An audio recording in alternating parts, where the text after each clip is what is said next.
يا أيها النبي قل لأزواجك وبناتك ونساء المؤمنين يدنين عليهن من جلابيبهن ذلك أدنى أن يعرفن فلا يؤذين وكان الله غفورا رحيما. السلام عليكم ورحمة الله وبركاته. إن الحمد لله نحمده ونستعينه ونستغفره ونعوذ بالله من شرور أنفسنا ومن سيئات أعمالنا من يهده الله فلا مضل له ومن يضلل فلا هادي له أشهد أن لا إله إلا الله وحده لا شريك له وأشهد أن محمدا عبده ورسوله أما بعد يا أيها الذين آمنوا اتقوا الله حق تقاته ولا تموتن إلا وأنتم مسلمون.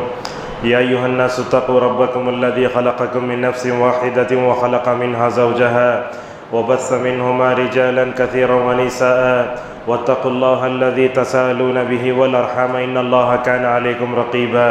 يا أيها الذين آمنوا اتقوا الله وقولوا قولا سديدا يصلح لكم أعمالكم ويغفر لكم ذنوبكم ومن يطع الله ورسوله فقد فاز فوزا عظيما. قال الله تعالى أعوذ بالله من الشيطان الرجيم إن الله لا يغير ما بقوم حتى يغيروا ما بأنفسهم.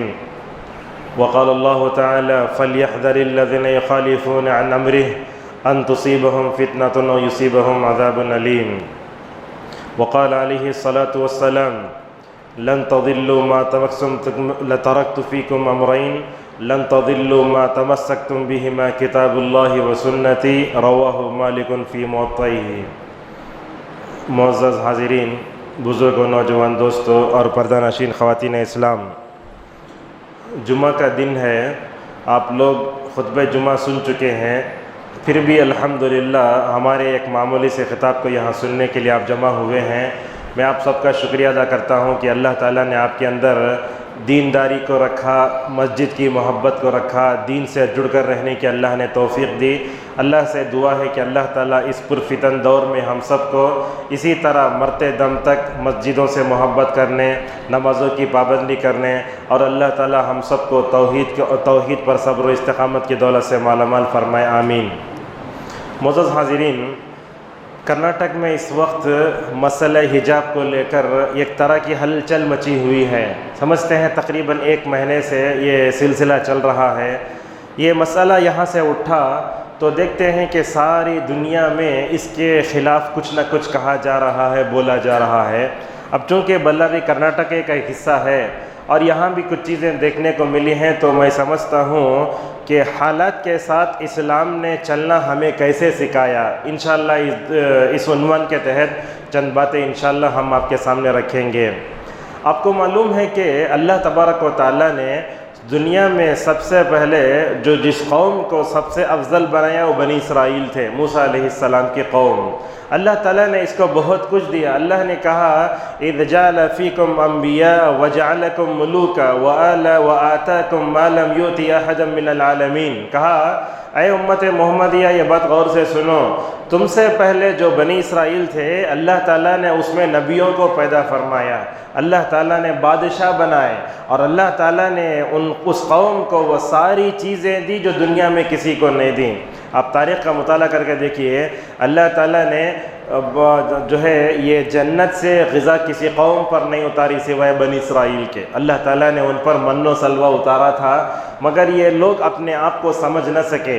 اللہ تعالیٰ نے ان کو کن کی خاطر اونچا بنایا تھا، دنیا کی افضل ترین قوم بنایا تھا، جنت کی غذا دلائی، فرعون کو ڈبو کر کے ان کو موسیٰ علیہ السلام کے ساتھ بچا کر سب دیا، لیکن یہ لوگ آخر میں نمک حرام نکلے. یہ سب کیا ہے؟ اللہ تعالیٰ کی جو نعمتیں ہیں اس کی ناشکری کرنے لگے. اللہ تعالیٰ نے فضیلت کو ختم کر کے قیامت تک یہ تاج اللہ تعالیٰ نے امت محمدیہ صلی اللہ علیہ وسلم پہ رکھا. تو قیامت تک دنیا میں جتنی قومیں پیدا ہوں گی ان تمام قوم میں یہ امت محمدیہ سب سے افضل قوم ہے. اس کا مطلب یہ نہیں، غور سے سنیے، اس کا مطلب یہ نہیں کہ اس امت پر کبھی آزمائش نہ آئے.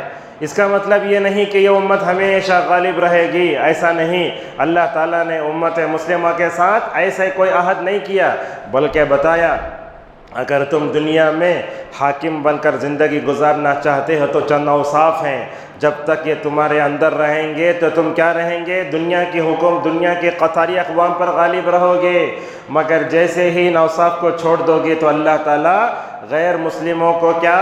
فرعون جیسے لوگوں کو تم پر مسلط کرے گا، تم اس وقت رو رو کے دعائیں مانگیں گے، تمہاری دعائیں قبول نہیں کی جائیں گی۔ تو ان حالات میں ہمیں کیا کرنا چاہیے؟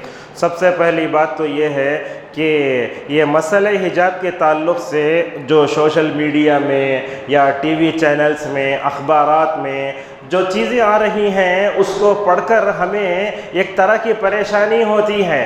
بالآخر کیوں 2014 سے اس ملک کے حالات ایسے ہو گئے ہیں؟ یہاں مسلمانوں کے لہرہ مشکل نظر آتا ہے۔ کیا اگر 2024 کے الیکشن میں اگر یہ لوگ جیت جاتے ہیں تو امت مسلمہ کا مستقبل کیا ہوگا؟ کیا ہم ہندوستان میں رہ پائیں گے؟ کیا ہم ہندوستان میں زندگی گزار سکتے ہیں؟ کیا ہم اپنے حقوق کو مانگنے کے لیے بھیک مانگنا ہے کیا؟ یہ تمام سوالات آتے ہیں۔ سب سے پہلی بات یاد رکھیے، اللہ تعالیٰ کسی بھی قوم کو ایسے ہی نہیں بدلتا۔ جب قومیں اپنے آپ کو بدل لیتی ہیں تو اللہ تعالیٰ ان کو بدل لیتا ہے۔ ہم نے اس ملک میں 70 سال سے رہ کر کیا کیا دیکھیے، غیر مسلم مسلمانوں کا کیسا مذاق اڑاتا ہے۔ ان کو کیا ہے، جمعہ کے دن آرام سے کھاتے ہیں، نماز پڑھتے ہیں، بریانی کھاتے ہیں، پان کھا کے جا کے سو جاتے ہیں، ہو گیا ختم۔ مسلمان کیا کر رہا ہے؟ اچھا پہن رہا ہے، اچھا سو رہا ہے، اور شادیوں میں جاتا ہے، دعوتیں کھاتا ہے، جانوروں کی طرح ڈکارے لیتا ہے، کہیں مشاعرہ ہوگا تو واہ واہ کرتے ہیں، اور آپس میں لڑنے کے لیے ہمارے پاس وقت نہیں ہے۔ یہ غیر مسلم کا تجزیہ مسلمانوں کے بارے میں۔ اتنا بڑا مسئلہ اٹھا تو ایسے موقع پر امت کو جو کرنا چاہیے تھا وہ ہم نے نہیں کیا، غلط کام کر کے ہم نے اس مسئلے کو الگ رنگ دے دیا۔ مسئلہ یاد رکھیے، توحید پر جم کر رہے تو آزمائش ضرور آتی ہے، یہ اللہ تعالیٰ کا قانون ہے۔ یاد رکھیے، ایمان کو آپ جب گلے لگائیں گے نا، یہ پھولوں کی سیج نہیں، یہ کانٹوں بھرا راستہ ہے۔ آپ دیکھیں گے حضرت نوح علیہ السلام سے لے کر نبی کریم صلی اللہ علیہ وسلم تک جتنے انبیاء تشریف لائے، ہر نبی کو توحید کی راہ میں آزمایا گیا۔ اس ملک میں رہتے ہوئے ہمارا جرم کیا ہے؟ دیکھیے، اس ملک میں رہتے ہوئے غیر مسلموں کی نظر میں ہمیں کھٹکتے کیوں ہیں؟ اس کی ایک ہی وجہ کہ ہم مسلمان ہیں، اسلام کی طرف نسبت ہے، اللہ تعالیٰ ہمارا جو ہے خالق ہے، قرآن ہمارا دستور ہے، سنت جو ہے ہمارا ہدایت کا سرچشمہ ہے، صحابہ کرام جیسی جماعت ہمارے پاس ہے، ان کا اسوہ ہے۔ یہ تمام چیزیں کھٹکتی ہیں، اور پورے قرآن کا مطالعہ کرنے سے یہی بات معلوم ہوتی ہے۔ کیا بات معلوم ہوتی ہے؟ کہ جب بھی توحید کو اقرار کیا گیا، مسلمانوں کو ستایا گیا۔ اب قرآن پڑھ کر دیکھیے، اصحاب الاخدود کے واقعے کو جانتے نا؟ حل اتاک، جو اللہ نے فرمایا والسماء ذات البروج والیوم الموعود وشاہد ومشہود، اس میں اللہ آگے کیا فرماتا ہے؟ سارے مردوں کو، عورتوں کو، یہاں تک کہ بچوں کو اس گڑھے میں ڈال کر آگ لگائی گئی۔ اللہ فرماتا ہے یہ کیوں؟ کہا کہ وَمَا نَقَمُوا مِنْهُمْ إِلَّا أَن يُؤْمِنُوا بِاللَّهِ الْعَزِيزِ الْحَمِيدِ۔ اصحاب الاخدود جو تھے ان کو گڑھے میں ڈال کے کیوں آزمایا گیا؟ ان کا ایک ہی گناہ تھا کہ وہ ایسے اللہ پر ایمان رکھتے تھے جو غلبے والا اور حکمت والا ہے۔ اور جادوگر کو جانتے ہیں نا، فرعون کے جادوگر، ذرا غور سے سنیے، یہ فرعون کے جادوگروں کو آپ جانتے ہیں۔ فرعون کیا بولا؟ ٹھیک ہے مقابلہ کرتے ہیں، موسیٰ سے مقابلہ کرتے ہیں۔ فرعون نے کیا کیا؟ مقابلہ کیا۔ فرعون بولا جاؤ پورے مصر میں اعلان کرو، جتنے جادوگر ہیں سب جادوگروں کو جمع کرو۔ ٹھیک ہے، پورے جادوگر جمع ہو گئے۔ آنے کے بعد فرعون نے کیا کہا؟ تم سب آ گئے؟ ٹھیک ہے آ گئے۔ اور فرعون حضرت موسیٰ علیہ السلام نے جادوگروں سے مقابلے کے لیے جس چیز کو اپنایا وہ بھی اس میں بڑی حکمت عملی، وہ عید کا دن تھا، جیسا کہ اللہ تعالیٰ اسے یوم الزینہ کہتا ہے، سمجھ رہے ہیں نا آپ؟ عید کا دن، عید کا دن کیوں چنا بولے تو اس میں سب لوگ خوش خوش رہتے اور سب لوگوں کو چھٹی رہتے، اس لیے اس دن کا جو ہے انتخاب کیا گیا۔ ٹھیک ہے، حضرت موسیٰ علیہ السلام بھی تیار اور فرعون اور اس کے جادوگر بھی تیار۔ فرعون کیا کہتا ہے؟ جادوگر کہتے ہیں فرعون اگر ہم مقابلہ کریں تو ہم کو کیا ملے گا؟ بولے میں تم کو پیسے بھی دوں گا اور انشاءاللہ اپنے قریب کر کے تم کو وزیر بھی بناؤں گا۔ فرعون نے یہ دعویٰ کیا تو کیا کہنے لگے؟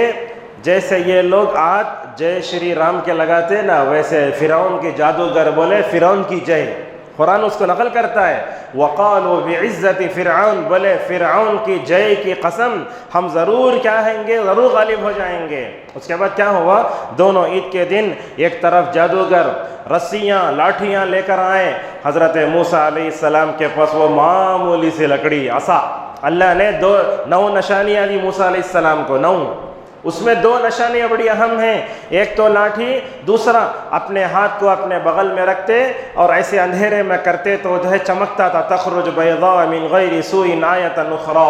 تو وہاں جادوگر جمع ہو گئے ایک طرف حضرت موسیٰ علیہ السلام۔ موسیٰ نے پوچھا اے فرعون کے جادوگروں، کہو مقابلہ تم شروع کرتے میں شروع کروں؟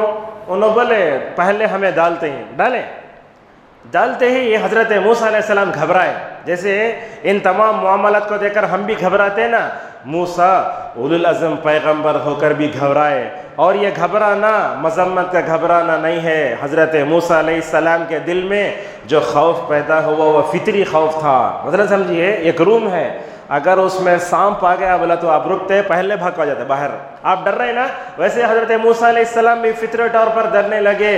اللہ تبارک و تعالیٰ نے کہا لا تخف انک انت الاعلی، کہا اے موسیٰ ڈرنے کی ضرورت نہیں ہے، تم اپنے سامنے فرعون کو دیکھ رہے ہو، جادوگروں کو دیکھ رہے ہو، ان کے پاس لاٹھیاں بھی ہیں، ان کے پاس رسیاں بھی ہیں، تمہارے پاس ایک معمولی سے لاٹھی ہے، اس کو دیکھ کر ڈرو نہیں، انشاءاللہ تم ہی سر بلند رہو گے۔ یہ جو جملہ ہے نا، تم ہی سر بلند رہو گے، یہ کب ہوگا ہندوستانی مسلمانوں کو، جبکہ ہندوستانی مسلمانوں کا عقیدہ توحید صحیح ہو جائے۔ آج آپ پورے ہند دیکھو، آپ ہمارے پاس عروس بھی ہو رہا ہے، اور اس کے بعد چھلا بھی ہو رہا ہے، اور اس کے بعد ساری چیزیں ہو رہی ہیں، اس کے ساتھ ہم دیکھتے ہیں کہ دشمنان اسلام کا مقابلہ کرنے کی ہمارے پاس طاقت نہیں ہے۔ تھوڑی دیر بعد اور اس طرف آئیں گے، حضرت موسیٰ علیہ السلام کو اللہ نے کہا کہ اے موسیٰ تم ہی بلند رہو گے، ڈرو مت۔ وہ لوگ ڈالے، حضرت موسیٰ نے بھی اپنی لاٹھی ماری، معمولی سی جو لاٹھی تھی وہ ماری تو کیا ہوا، پہلے مرحلے میں وہ سانپ بنا، سانپ بن کے دوڑنے لگا، فَإِذَا هِيَ حَيَّةٌ تَسْعَىٰ۔ اچھا، حضرت موسیٰ علیہ السلام کو اللہ کہتا ہے خَالَ خُذْهَا، لے لو جو لاٹھی تمہیں مارے نا واپس لے لو۔ وہ سانپ بنا تو تھوڑی دیر میں اژدہا بنا، جیسا کہ فرماتا ہے فَإِذَا هُوَ ثُعْبَانٌ مُبِينٌ، وہ اژدہا بنا، اژدہا بن کے پھر وہ فرعون کے جو جادوگر تھے وہ جو لاٹھیاں رسیاں ڈالے وہ پوروں کو نگلنے لگا، فَإِذَا هِيَ تَلْقَفُ مَا يَأْفِكُونَ۔ اب دیکھو اللہ کے نبی صلی اللہ علیہ وسلم نے ایک حدیث میں یہ فرمایا، مومن صبح میں مومن رہے گا، شام میں کافر ہو جائے گا، شام میں کافر، صبح میں مومن رہے گا۔ یہ چیز آج ہم دیکھ رہے ہیں، پتہ نہیں ایمان کب پلٹ جائے، پتہ نہیں انسان جو ہے ایمان کا دامن کب چھوڑ دے، اسلام سے کب دستبردار ہو جائے، نہیں معلوم۔ یہ فرعون کے جو جادوگر صبح میں کافر تھے، یہ مقابلہ دیکھ کر ماشاءاللہ یہ معجزہ تھا حضرت موسیٰ علیہ السلام کا، فوراً سجدے میں گر پڑے، فَأُلْقِيَ السَّحَرَةُ سَاجِدِينَ۔ کوئی چیز ان کو اللہ تعالیٰ کے سامنے جو ہے سجدہ کرنے سے روک نہیں سکی۔ اگر چاہتا تو فرعون اپنے جادوگروں کو ٹکڑے ٹکڑے کر سکتا تھا، فوراً دیکھا میں اپنے مقابلے کے لیے بلایا تو موسیٰ کے جو ہے معجزے کے سامنے سجدے میں گر گئے، اور کیا بولے معلوم، ماشاءاللہ بولے آمنا برب العالمین رب موسیٰ و ہارون، ہم ایمان لاتے ہیں کس پر، ہم ایمان لاتے ہیں ہارون اور موسیٰ کے رب پر جو تمام جہانوں کا پروردگار ہے۔ فرعون کیا بولا، میں تم نا وہ موسیٰ کا مقابلہ کرنے بلایا تو تم بھی موسیٰ کے ساتھ چلے گئے، دیکھو میں تم کو ذرا غور سے دیکھیے میری طرف، یہاں میں تمہارا یہ ہاتھ کاٹوں گا، یہ پیر، اگر یہ رائٹ کا تو یہ لیفٹ، اس کے بعد یہ لیفٹ کا تو یہ رائٹ، ایسے کاٹوں گا، اور بولا کھجور کے تنوں پر تم کو میں پھانسی دے کر ماروں گا، ایسے کیا۔ لیکن دیکھو بندے کے اندر حالات کا ڈٹ کر مقابلہ کرنے کی طاقت کب آتی ہے، یہ اس وقت آتی ہے جب کہ اس کے اندر عقیدہ توحید ہو۔ یہ حجاب کا معاملہ آیا اور پتہ نہیں دوسرے معاملے آئے، دیکھو ہم آپ کو بتاتے ہیں معاشرے میں توحید پرست جو ہوتا ہے وہ حالات کا ڈٹ کر مقابلہ کرتا ہے، دنیا کی کوئی طاقت ہمیں بگاڑ نہیں سکتی، ایسا بولتا ہے۔ جو بدعتی ہے، خرافی ہے، وہ ڈر کے اپنی موت آنے سے پہلے اپنی موت مر جاتا ہے، یہ شرک کی وجہ سے ہوتا ہے۔ تو حضرت موسیٰ علیہ السلام نے سارا کام کر دیا، بعد میں جادوگروں کو یہ دھمکی دیا، تو ماشاءاللہ دیکھو حالات کا ڈٹ کر مقابلہ کرنے کی کیفیت کیسے آتی ہے توحید کی وجہ سے۔ کیا بولے، اے فرعون تو ہماری دنیاوی زندگی کو ختم تو کر سکتا ہے، تو کیا کر سکتا ہے، ہم کو ختم کر سکتا ہے، دنیا کا خاتمہ ہو جائے گا، ہم اپنے رب پر ایمان لائے، کیوں؟ تاکہ ہمارا رب ہم کو معاف کر دے، اسی لیے ہم اپنے رب کی طرف لوٹنے والے ہیں۔ یہ فرعون کے جادوگروں کا قصہ ذکر کر کے اللہ تعالیٰ کیا بتانا چاہتا ہے؟ دیکھیے، دنیا کے لوگ جسموں پر حکومت کرتے ہیں مگر دلوں پر حکومت کرنے والی ذات اللہ تبارک و تعالیٰ کی ہے۔ یہی بات تو اللہ تعالیٰ نے فرعون کے بیوی کے بارے میں بتا۔ دیکھیے ذرا واقعات بیچ بیچ میں بتاتے ہیں۔ فرعون جو ہے اس سال اعلان کیا کوئی بھی بچہ پیدا ہوا تو جان سے مار ڈالوں گا میں، اسے بولا۔ اس سال موسیٰ علیہ السلام پیدا ہوئے۔ حضرت اللہ تعالیٰ موسیٰ کی ماں سے کہتا ہے، اے موسیٰ کی ماں ڈرنے کی ضرورت نہیں ہے، اپنے بچے کو ایک صندوق میں ڈال کے دریا میں ڈال ڈالو۔ اللہ اکبر! ہو سکتا ہے دریا کے پاس اپنے بچوں کو بیوی کو لے کر گئے تو چپلا مار لے کے چلے تو ہمیں ڈر جاتے۔ یہ کیسی ماں کا جگر ہوگا، بچے کو دودھ پیتے بچے کو تابوت میں رکھ کر سمندر کے حوالے کرنا، بہت بڑا ہے۔ یہاں خواتین بھی ہیں، معلوم ہوتا ہے جب بچہ ماں سے جدا ہوتا ہے تو ماں کے دل پر کیا گزرتی ہے۔ اللہ تبارک و تعالیٰ نے حضرت موسیٰ علیہ السلام کی ماں کی طرف وحی کیا، کہا لا تخافی ولا تحزنی، ڈرنے کی بھی ضرورت نہیں، گھبرانے کی بھی ضرورت نہیں، ٹینشن لینے کی بھی ضرورت نہیں۔ بولتا ہے اللہ تعالیٰ انا رادوہ الیک وجاعلوہ من المرسلین، یہ بچہ ہے نا، اس بچے کو ہم تیری طرف لوٹائیں گے اور رسول بنائیں گے۔ ٹھیک ہے، وہ تابوت جب فرعون کے محل کے پاس ٹہلتے ہوئے آیا نا، وہاں فرعون اپنی بیوی حضرت آسیہ بنت مزاحم علیہ السلام کے ساتھ ٹھہرا تھا۔ دیکھو حالات کو دیکھتے ہیں تو کیسا انسان کو سمجھ میں آتا ہے۔ تو جب قریب آیا تو بولے کیا ہے یہ، جا کے تابوت لے کو آگے۔ اب ہر بچے کو قتل کرنے کا اعلان ہوا ہے، فرعون چاہے تو وہ چھوٹے سے بچوں کو اٹھا کے مار سکتا تھا، لیکن آسیہ کیا بولتی ہے، اس وقت کافر تھی انہیں، فرعون کی بیوی کیا بولتی ہے، لا تقتلوہ عسى ان ينفعنا او نتخذہ ولدا، بولے فرعون مارو نہ کوئی سے، یہ بچہ کیا کہ فائدہ دیتا ہم نہ۔ اور قرآن وہاں ایک لفظ استعمال کرتا ہے، آنکھوں کی ٹھنڈک بنے گا۔ دیکھیے بولتا ہے، آسیہ بولتی ہے یہ بچہ ہمارے آنکھوں کی ٹھنڈک بنے گا۔ ویسے ہی ہوا، جب آسیہ نے چھوٹے سے بچے کو دیکھا، یہی بچہ میرے کفر سے نجات کا ذریعہ بنے گا، میرے لیے جنت میں جانے کا ذریعہ بنے گا، تو ویسے ہی ہوا۔ بڑے ہو کر حضرت آسیہ بنت مزاحم علیہ السلام جو ہے کیا کرتی ہیں، ایمان لا لیتی ہیں۔ دیکھو فرعون حضرت موسیٰ کے خلاف، ہارون کے خلاف، بنی اسرائیل کے خلاف، لیکن اس کے ماحول، اس کے محل میں ایک ایسا شخص، ایسا نبی پلتا ہے جو اس کے گریبان سے پکڑ کر اس سے مقابلہ کرتا ہے، گفتگو کرتا ہے اور اس سے للکارتا ہے کہ تمہارا رب جو ہے میرا رب بھی وہی ہے۔ دیکھو یہ حالات جب بگڑتے ہیں تو آسیہ علیہ السلام کے بارے میں آتا ہے، ان کو ننگا کر کے چلچلاتی دھوپ میں ان کے جسم میں میخیں ماری جاتی تھی۔ ہو سکتا ہے اگر آپ سے کہا جائے بغیر چپل کے بلاری میں اپریل مئی کی گرمی میں چلو بولے تو 5 قدم بھی چل نہیں سکتے آپ، 1 قدم چلتے ہی پریشان ہو جائیں گے۔ تو کیا ہے اس وقت بولتے ہیں میخیں مارتا تھا اور کیا کرتا تھا، بڑی تکلیفیں دیتا تھا۔ سخت چلچلاتی دھوپ میں ننگا ڈال کر اگر جسم میں میخیں ماری جائیں تو کیا حال ہوگا، تصور کر دیکھیے۔ اگر ہمارے جسم کو معمولی سی استری لگ جاتی ہے تو ہم برداشت نہیں کرتے۔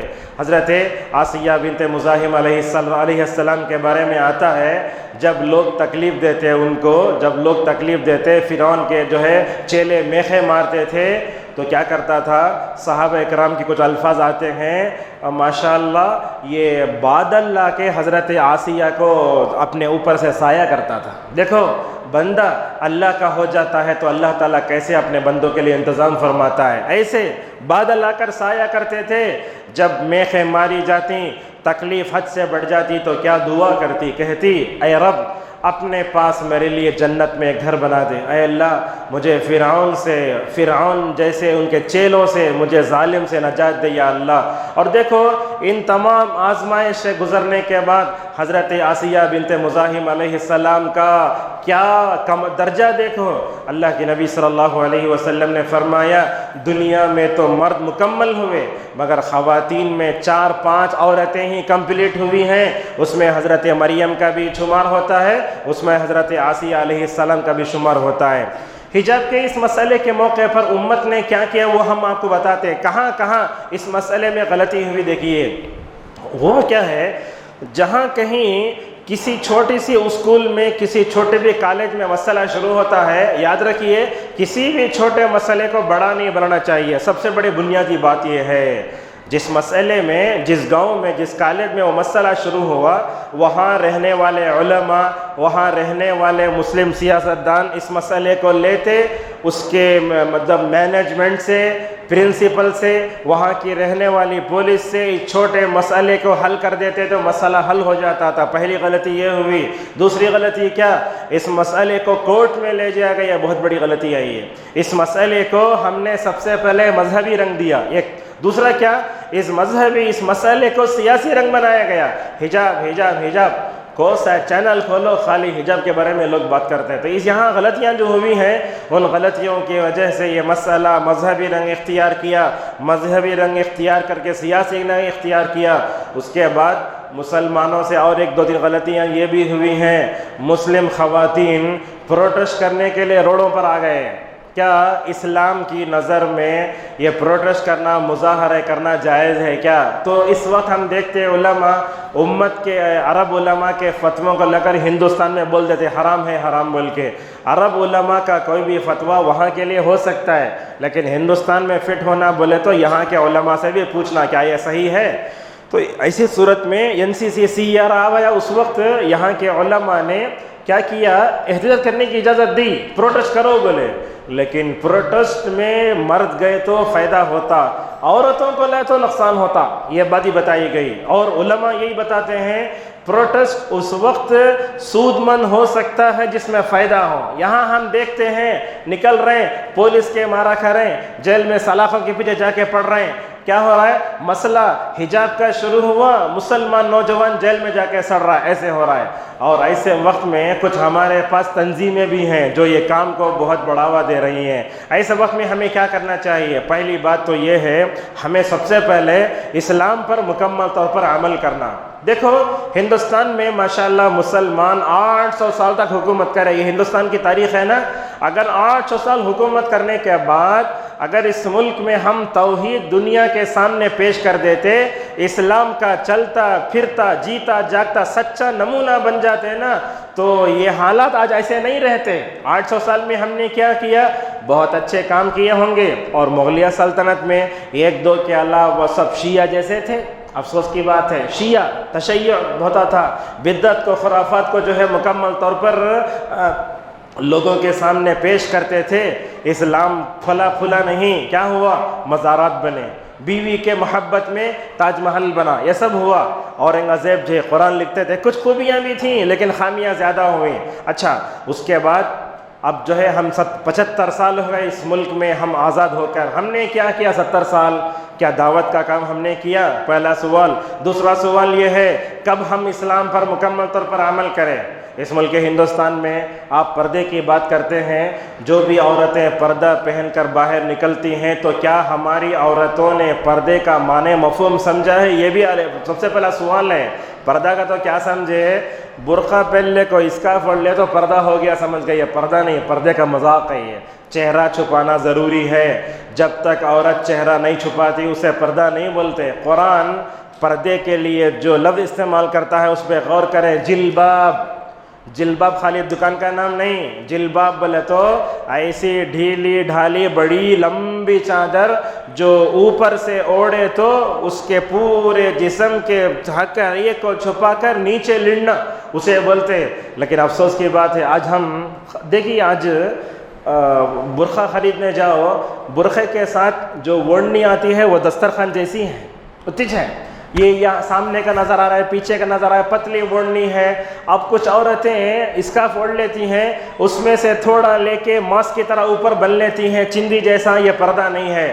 تو ہم نے پردے کا مفہوم سمجھا ہی نہیں ہے. اور خواتین کرونا وائرس سے بچنے کے لیے ماسک پہننے تیار، لیکن اللہ کی طرف سے نازل کردہ حکم پردہ کرو ہوا تو اس پر جو ہے مکمل طور پر چلتے نہیں. اور آج کی خواتین پردہ کیوں کرتی ہیں؟ مولوی صاحبہ بولتے بول کے کر رہے ہیں، شوہر بولتا بول کے کر رہے ہیں، مسجد میں بیان ہوتا بول کے کر رہے ہیں.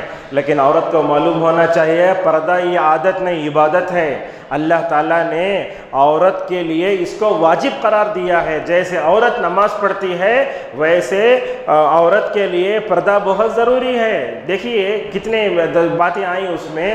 اللہ کے نبی صلی اللہ علیہ وسلم پر پردے کی آیتیں اتری ہیں تو اللہ کے نبی صلی اللہ علیہ وسلم نے اس کو ازواج مطہرات کے اندر کیسے پیدا فرمایا؟ عائشہ رضی اللہ عنہ کہتی ہیں جب پردے کی آیتیں اتری تو انصار کی عورتیں اپنے آپ کو چادر میں ڈھانپ لیتی تھیں. آج ہماری عورتیں برقع ایسے پہنتی ہیں، یہ برقع تمہیں کتنے لیے بول کے پوچھنا، ایسا بھڑکیلا برقع یا تو ایسا، یعنی تو ایسا میلا کچیلا برقع کہ عورت کے دور سے گزرتے ہی معلوم ہوتا گندے مسلمان ہیں. یہ آج ہماری صورتحال ہے. یہ تو پردے کے بارے میں 8 شرطیں علماء نے بتائیں. لمبا ہونا اور موٹا ہونا، تنگ نہیں ہونا، بھڑکیلا نہیں ہونا، کافروں والا نہیں ہونا، اور اسی طریقے سے وہ شہرت کے لیے نہیں ہونا. عام طور پر آپ سمجھتے ہیں انسان کھاتا ہے اپنے واسطے، پہنتا ہے دوسروں کے واسطے، یہ بات ہمیشہ سنتے ہوں گے آپ. تو عورت پردہ کرتی ہے تو وہ اللہ کی فرما برداری کر رہی ہے، رسول اللہ صلی اللہ علیہ وسلم کی شریعت پر چل رہی ہے. ہمارے ازواج مطہرات کیسے پردہ کرتے تھے آپ کو بتاتے ہیں. فجر کی نماز پڑھ کر نکلے تو ایسا اندھیرا رہتا، ایسے دیواروں کو لگ کر چلتے، وہ اوڑھنیاں پھٹ جاتی مگر بیچ میں نہیں آتے تھے. اللہ کے نبی صلی اللہ علیہ وسلم نے اس قدر اپنی بیویوں میں پردہ پیدا فرمایا. اور آپ صلی اللہ علیہ وسلم نے فرمایا جب عورت بڑی ہو جاتی ہے، اس کو پیریڈ آنے لگتا ہے تو اپنے سارے جسم کو چھپانا اور مکمل طور پر حتیٰ کہ مکمل طور پر اس کے ایڑیا میں پنڈلیا میں چھپ کر رہنا. اللہ کے نبی نے حضرت اسماء سے کیا کہا؟ پردہ اتنا لمبا ہونا، نیچے جھاڑنا بولے. تو اسماء رضی اللہ عنہ پوچھی یا رسول اللہ اگر نیچے لڑا تو کیسا، زمین میں گندگی ہے وہ لگتی نا؟ تو اللہ کے نبی صلی اللہ علیہ وسلم نے فرمایا دیکھو پوری زمین گندی نہیں ہوتی، آنے والی زمین اس کو پاک کر دے گی. آج ہماری خواتین جب برقع پہنتی ہیں تو کپڑے سب نیچے نظر آتے ہیں. نہیں، ایسا نہیں ہونا چاہیے. بعض خواتین کو دیکھیں گے چوٹی اندر ڈالے تو چپتی قطعی اس لیے باہر نکال لیتے ہیں. بعض عورتیں ایسی جنگلی ہوتی ہیں، بالاں پلے کھلے رکھ لے کے اوپر سے بن لیتی ہیں نقاب اور پیچھے پورے بال نظر آتے ہیں. نہیں، بال بھی چھپانا چاہیے.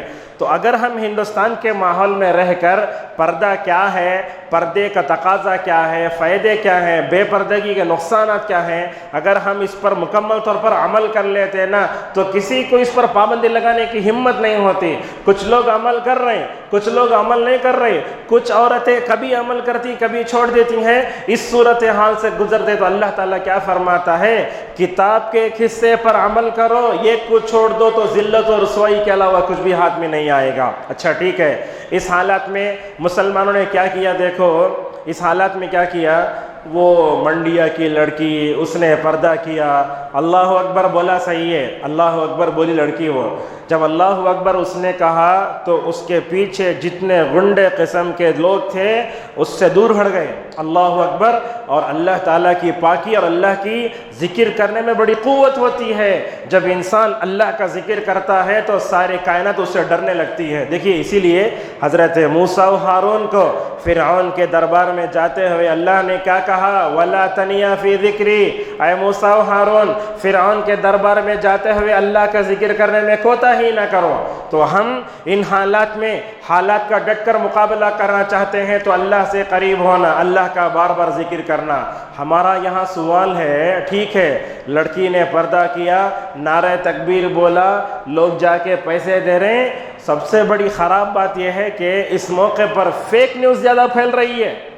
اسے وہ جو یہ تھا مطلب فلم ایکٹر اس کو اتنا دے دیا, انہیں وہ دے دیا, وہ برج خلیفہ میں اس کی فوٹو لگی ہے, پتہ نہیں کیا کیا فیک نیوز ہے. ہم آپ کو بتاتے ہیں ایک مسلمان عورت معمولی سے لڑکی جب اسلام پر عمل کری بولے تو 5 لاکھ روپے دیے. عورتوں کو یہ سوچنا چاہیے سارے مرد عورت مل کر اگر اللہ تعالیٰ کی بات مانے تو اللہ تعالیٰ دنیا میں ہمیں کیسا انعام دے گا, آخرت میں کیا کا انعام دے گا. دنیا کے معمولی 5 لاکھ روپے دے کے فوٹو پکڑ لے کے یوٹیوب میں ڈال لیتے نا, اب آخرت میں اسلام پر عمل کرنے سے ہم کو کیا ملے گا, کبھی سوچے کیا یہ؟ اور آخرت کا انعام بہت بڑا انعام ہے, اس کو اوپر سوچنے کی مکمل طور پر ضرورت ہے. اور ایسے وقت میں یاد رکھو حجاب پر پابندی جب آئی یا ان جیسے برے حالات اللہ نہ کرے اس ملک میں آئیں تو ہمیشہ مسلمانوں کو 2 لوگوں سے تعلق رکھنا چاہیے, ایک علماء, دوسرے سیاسی مسلمان ذمہ دار. علماء سے رائے لیے بغیر آپ یہ قدم بھی نہیں اٹھانا. اگر آپ علماء سے رائے لیے بغیر یہ قدم بھی اٹھاتے ہیں یا مسلمانوں میں جو سیاستدان ہیں ان تمام سیاستدانوں سے اگر جو ہے آپ رائے نہ لیتے ہوئے اگر آپ قدم اٹھاتے ہیں تو میں سمجھتا ہوں کہ نفع سے بڑھ کر نقصان ہی ہوگا. اس وقت امت کے علماء کی بھی ذمہ داری ہے کہ وہی صحیح طور پر امت کی جو ہے مکمل طور پر رہنمائی کریں, کیا کرنا چاہیے کیا نہیں کرنا چاہیے. اب مسلمانوں پر ظلم ہو رہا ہے تو ہم کیا کر رہے ہیں, وہ ظلم کی فوٹو شیموگا میں مار ڈالے, اڑپی میں ویسے ہو گیا, یہ فوٹو پورے واٹس ایپ کے میسیج میں ڈال کے خالی آپ مسلمانوں میں جو نوجوان ہیں دوسرے لوگ ہیں خون کھولنے کے علاوہ کیا ابھی نہیں ہوتا. میں آپ کو نہیں کہتا کہ خاموش بیٹھ جاؤ, نہیں, کرنا کیا چاہیے. دیکھو ایک تو علماء سے ہمارا تعلق ہونا چاہیے, دوسرا مسلمانوں میں جو سیاستدان ہیں ان تمام سیاستدانوں سے ہمارے تعلق ہونا چاہیے. اس لیے وہ جانتے ہیں کرنٹ اسٹیٹس کیا ہے, ہم کو کیا اسٹیپ لینا کیا نہیں کرنا چاہیے. اور میں سمجھتا ہوں مساجد کے امام اور جتنے ذمہ دار ہوتے ہیں وہ بھی موجودہ حالات سے مکمل طور پر واقف رہیں, کیا ہو رہا ہے کیا نہیں ہو رہا ہے, ہمیں کیا اسٹیپ لینا چاہیے. اگر کوئی چھوٹا عالم ہے تو بڑے عالم سے مکمل طور پر رجوع کرے. تو اس طریقے سے ہم تمام لوگوں کو ان حالات پر توجہ دینے کی ضرورت ہے. تیسری بات اس وقت میں کرنے کا اور ایک کام یہ ہے کہ ہمارے اندر عقید توحید پختہ ہونا چاہیے. عقید توحید جب تک پختہ نہیں ہوتا ہم حالات کا ڈٹ کر مقابلہ نہیں کر سکتے. دیکھو نبی کریم صلی اللہ علیہ وسلم اللہ کے نبی نے 13 سال تک صحابہ اکرام کو عقید توحید اتنا مضبوط کیا, آزمائشیں آتی لیکن آزمائشیں پلٹ کر چلے جاتی, مگر حضرات صحابہ اکرام کے پیر میں ذرہ برابر بھی نہ جنبش آتی نہ حرکت آتی. آج اس پر پابندی لگی, صبح تو ہو سکتا ہے. میں آپ کو بتاؤں تمل ناڈو میں ویلور علاقے میں ایک مسجد تھی, وہ معمولی مسجد تھی, وہاں اس کو اچھی مسجد کی شکل دینے کے لیے محنت ہو رہی تھی. وہاں غیر مسلموں نے آ کر پروٹیسٹ کیا, پتہ نہیں کیا کیا, اچھے انداز سے اس کو مکمل طور پر ہٹا لیا گیا.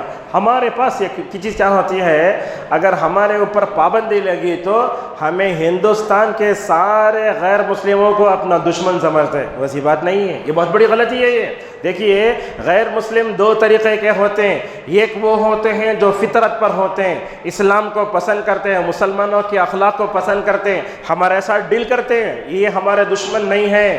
ہمارے دشمن وہ ہیں جو ہم کو اپنے دین پر عمل کرنا نہیں چھوڑتے. لہٰذا سارے غیر مسلمانوں کو یہ کیٹیگری کا سمجھنا غلط ہے. دیکھو اللہ کے نبی صلی اللہ علیہ وسلم مکے میں ہر ایک کا درجہ بھی دیتے تھے. آپ نے ابو طالب کا درجہ بھی دیا, آپ نے فلاں کا درجہ بھی دیا, آپ نے تمام غیر مسلمین کو جو ہے ایک ہی لاٹھی سے ہانکا نہیں. لہٰذا اس پر بھی توجہ دینے کی ضرورت ہے.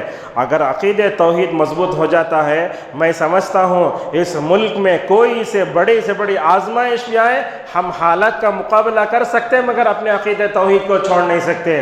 اللہ کے نبی کعبۃ اللہ کو ٹیک لگا کے بیٹھے ہیں. ایک صحابی جن کا نام ہے حضرت خباب رضی اللہ عنہ, وہ آتے ہیں, کہتے ہیں یا رسول اللہ کیا یہ آپ دعا کرتے نہیں کہ ہمارے واسطے کیسا ظلم کی چکی میں پیس رہی نا ہمیں.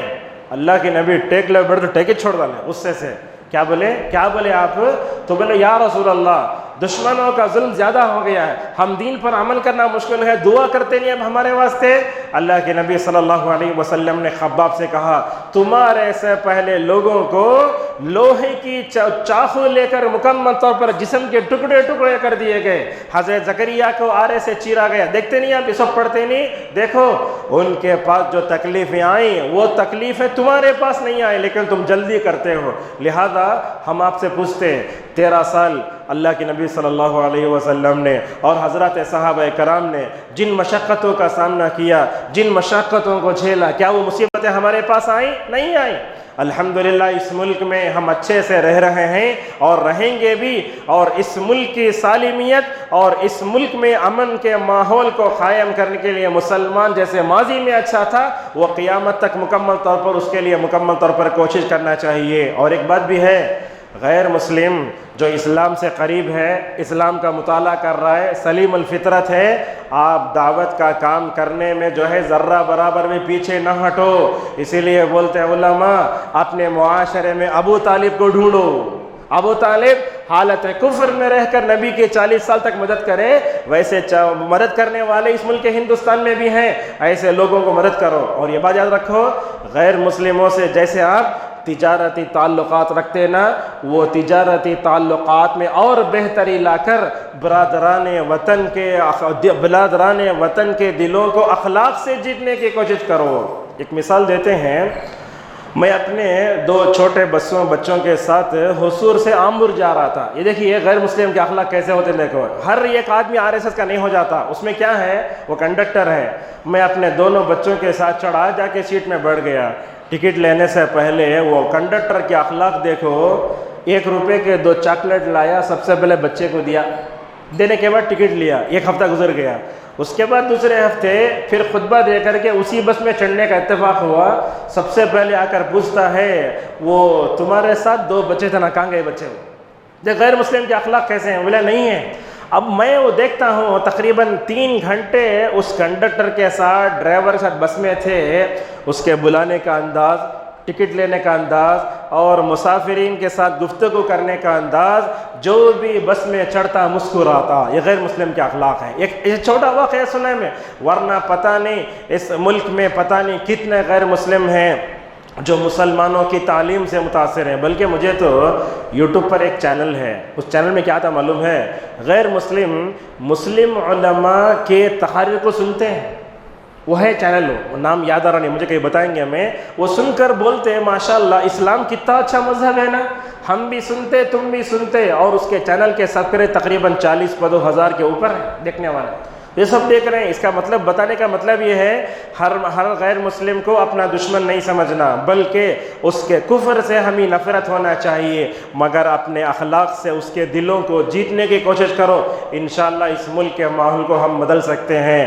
اور اسی طریقے سے یاد رکھیے، کبھی انسان حالات کتنے ہی کیوں خراب ہو جائے، اپنے ہوش و حواس نہیں کھونا۔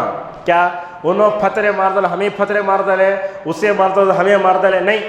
یہ بات یاد رکھیں، اگر کوئی غیر مسلم اگر آپ کے جو ہے آپ کے جان پر حملہ کر رہا ہے، آپ کی بیوی بچوں پر حملہ کر رہا ہے، دفاع کا حق اسلام نے آپ کو بھی دیا، مگر وہ گنڈے اگر اپنی گنڈگی دکھا رہے ہیں تو پتھر کا جواب اینٹ سے لیں، ہمیں کیا کریں گے، پتھر کا جواب پھول سے دینا چاہیے۔ اس طریقے سے ہمیں اپنے معاشرے میں کام کرنے کی ضرورت ہے۔ واٹس ایپ پر میسج بھیج دینے سے، فیس بک پر یہ کر دینے سے، کوئی 1 مرتبہ اسلام پر عمل کر لیا تو اس کو انعام دینے سے کیا بھی نہیں ہوتا۔ ہمیں کیا ہے، اسلام کا چلتا پھرتا نمونہ بننا، علماء سے تعلق رکھنا، جو سیاست میں مسلمان ہیں ان سے ان کا ساتھ اپنے مکمل ہونا، اور ان کے ساتھ ساتھ سب سے اہم چیز ہے اللہ تبارک و تعالیٰ سے ہمارا تعلق اچھا ہونا۔ ہم آپ سے پوچھتے ہیں، میں اپنے طرف سے ہی پوچھتا ہوں، ایسے حالات خراب ہوئے، کون مسلمانوں میں سے ایسا ہے جو نماز فجر سے پہلے اٹھ کر تہجد میں اپنی امت کے لیے دعا کرتا؟ کوئی بھی نہیں۔ ہمیں کتنی دعائیں کرتے، جمعہ کے دن دعا کا موقع آتا، کبھی بولے اے اللہ اس ملک میں ہماری مسلمانوں عورتوں کی حفاظت فرما یا رب، دعا کرتے نہیں۔ دیکھو پورے انبیاء علیہ السلام جتنے تدابیر تھے، تمام تدابیر کو اختیار کرنے کے بعد دعا کرے۔ ہم تدابیر بھی نہیں، کیا بھی نہیں، دعاؤں کا ساتھ بھی چھوڑ دیتے۔ بڑے افسوس کی بات ہے، ہمارے پاس اہل حدیثوں میں نماز کے بعد اجتماعی دعا نہیں کرنا بولے تو ہمیں دعا چھوڑ ڈالیں۔ یہ ہماری سب سے بڑی جو ہے خرابی ہے. دعا کرو, دعا سے کوئی بندہ بے نیاز ہو نہیں سکتا. اللہ تبارک و تعالیٰ نے نبیوں کی دعائیں نقل کی. ابراہیم کی دعا, اللہ تعالیٰ دعائیں نقل کیوں کرتا ہے یہ بتاتا ہے. حضرات انبیاء علیہم السلام جب دعاؤں سے وہ بے نیاز نہیں ہوئے تو ہم دعاؤں سے کیسے بے نیاز ہو سکتے ہیں؟ اللہ تعالیٰ سے ہمیشہ دعا کرو. دعا قبولیت کا جو وقت ہے اس میں بھی مکمل طور پر اللہ تبارک و تعالیٰ سے مانگتے رہو. دیکھو حضرت نوح علیہ السلام کو 950 سال تک دعوت کا کام کرنے کے بعد آخر میں ایک دعا کرے, اے اللہ مغلوب ہو گیا ہوں تو میری مدد کر. دیکھو حضرت ابراہیم علیہ السلام دعا کرتے ہیں, اے اللہ تو مجھے اور میرے بتوں کی عبادت سے بچا لے. ہم اس ملک میں رہتے ہیں, کبھی اپنی عقیدہ توحید کی حفاظت کی کوشش نہیں کرے ہم لوگ. اور اسی طریقے سے دیکھو حضرت یونس علیہ السلام کو مچھلی کے پیٹ میں بھی جا کر مایوس نہیں ہوئے, بولے لا الہ الا انت سبحانک انی کنت من الظالمین. اور اسی طریقے سے نبی کریم صلی اللہ علیہ وسلم کو دیکھو, اسلام کی پہلی جنگ جانتے نا, بدر. رات بھر یہ نبی اپنی امت کے لیے اللہ سے مانگتا رہا, رات بھر, پوری رات. بولتے ایک درخت کے نیچے ایک سایہ بان بنا ہوا تھا, اللہ کے نبی رات پر تہجد پڑھتے رہے. کیوں؟ اس لیے کہ ان کے پاس تلوار بھی نہیں, ان کے پاس جو ہے دشمنوں کے مقابلے سے بڑھانے کے لیے ڈھال بھی نہیں. ان کے پاس اگر کوئی ڈھال تھی تو وہ ان کا ایمان تھا, اگر ان کے پاس اگر کوئی چیز تھی تو کیا تھا؟ ایمانی قوت تھی اور دعا جیسا روحانی ہتھیار تھا. اللہ کے نبی صلی اللہ علیہ وسلم لمبی دعا کرے.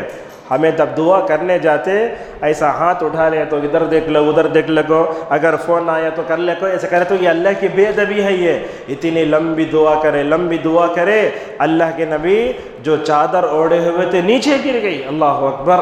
ابو بکر رضی اللہ عنہ پیچھے سے آئے, بولے یا رسول اللہ اتنی لمبی دعا کرے نا, اللہ تعالیٰ آپ کی راج لکرے گا اور آپ سے جو وعدہ کیا ہے وعدہ پورا کر کے رہے گا. دعا کر کے اٹھے, جبرائیل آسمان سے آئے, نبی کریم صلی اللہ علیہ وسلم کو پکڑ کر لے گئے. میدان میں جا کے بولے, محمد کل صبح جب جنگ ہوگی نا یہاں کفار گریں گے.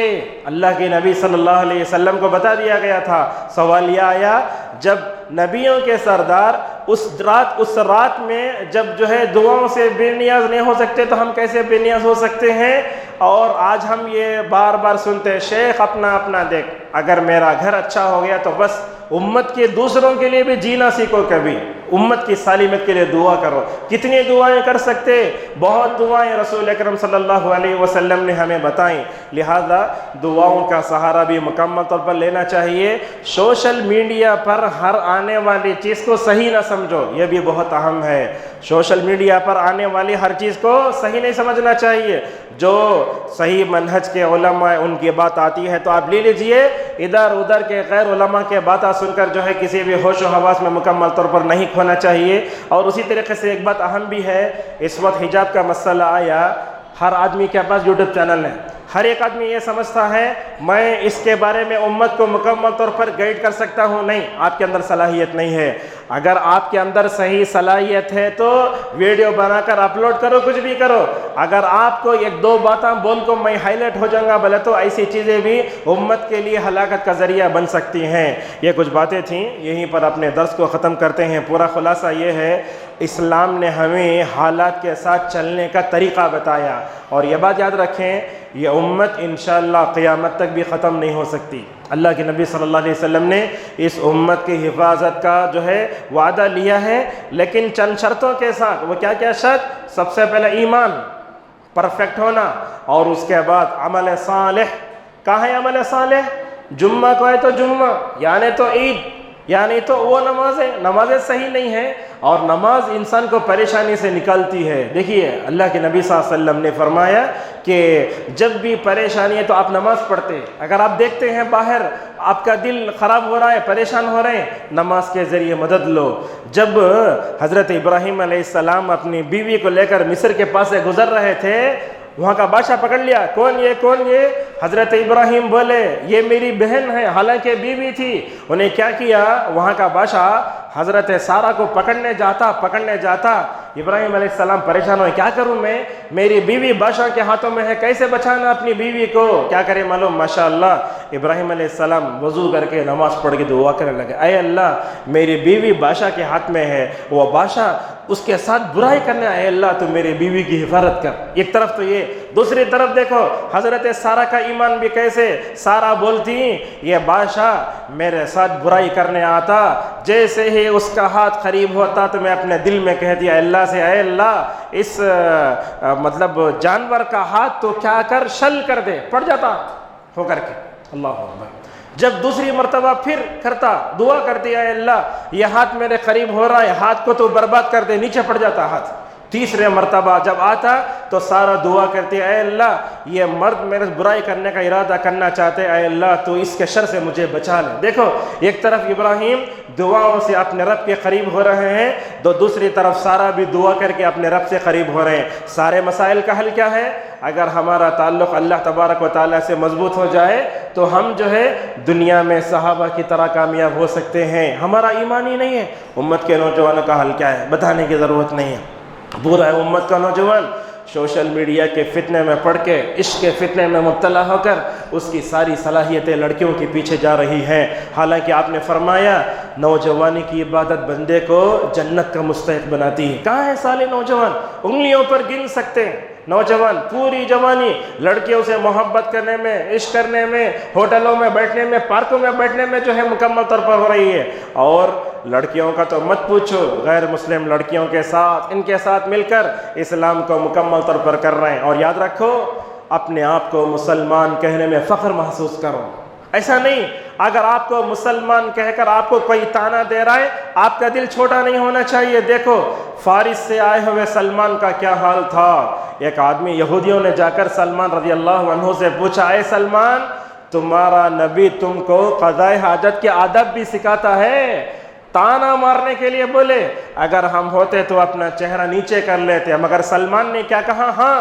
مجھے اسلامی تہذیب پر فخر ہے، میں کہتا ہوں میں اسلام کا بیٹا ہوں۔ اگر ہر ہندوستانی مسلمان اپنے آپ کے بارے میں کہے میں اسلام کا بیٹا ہوں، میں سمجھ سکتا ہوں اسلام بہت اونچا ہے اور سر بلند ہو کر رہے گا۔ اور یہ بات یاد رکھیں آج دنیا مسلمانوں کے عمل کو اسلام کو ایک سمجھتی ہے، یہ بڑی تاریخی غلطی ہے۔ یہ اسلام الگ ہے، مسلمانوں کا عمل الگ ہے، ہر مسلمان کا عمل اسلام کے متعلق مکمل طور پر ہونا چاہیے۔